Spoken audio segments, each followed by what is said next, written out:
వృశ్చిక రాశి వారికి అర్ధాష్టమ శని వెళ్ళిపోయిన తర్వాత పంచమ స్థానంలో చతుర్గ్రహ కూటమి సంచార స్థితి దోషంలో ఉన్నప్పుడు నరసింహస్వామి యొక్క జయంతి సందర్భంగా ఎలాంటి విధిని పాటించడం వలన ఎలాంటి అద్భుత యోగం కలుగుతుందో ఈ వీడియోలో సవివరంగా సంపూర్ణంగా తెలుసుకుందాం. వృశ్చిక రాశిలో ఏ నక్షత్రాలు వస్తాయిగా? విశాఖ నక్షత్రంలోని చివరి పాదం 4వ పాదము, అనురాధ నక్షత్రంలోని 4 పాదాలు, జ్యేష్ఠ నక్షత్రంలో 4 పాదాలు కలిపితే వృశ్చిక రాశి.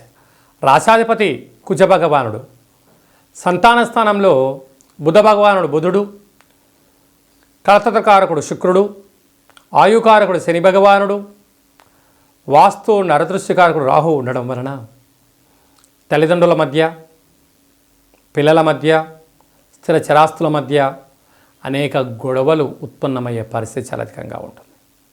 ఇలాంటి కాల సమయంలోనే సకుటుంబ సపరివార సమేతంగా ఉండే ప్రయత్నం చేయండి.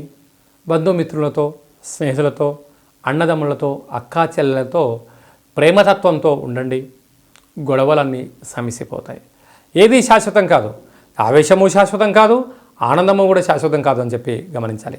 6వ స్థానంలో ఏడాది తర్వాత రవి భగవానుడు సంచారం చేయడం వలన రుణ సమస్య, రోగ సమస్య, శత్రు సమస్యలు పొంచి ఉన్నాయి.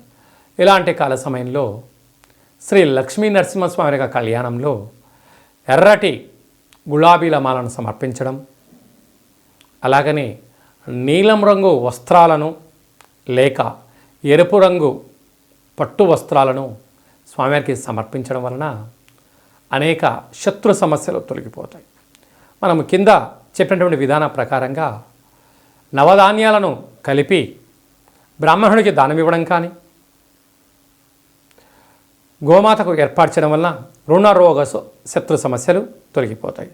సప్తమంలో గురు సంచార స్థితి ఉండడం వలన విదేశాన వెళ్ళాలి అనే వారికి, కొత్త కార్యక్రమం ప్రారంభించాలి అనుకున్న వారికి ఇది మంచి అధ్యాయం. భాగ్యంలో కుజుడు, ప్రేమికులు, భార్యాభర్తలు ఎంతో సఖ్యత అవసరమని చెప్పి గుర్తుపెట్టుకోగలగాలి. కనుక స్వయం వృత్తులు, సేవా రంగాలు, వ్యాపారాలు, రియల్ ఎస్టేట్ రంగాలు, సెన్సెక్స్ బిజినెస్ చేసేటువంటి వారు, అలాగా సేవారంగ కార్యక్రమంలో ఉండబడిన వారు ఎంతో అప్రమత్తత అవసరమని చెప్పి కూడా గుర్తుపెట్టుకోగలగాలి.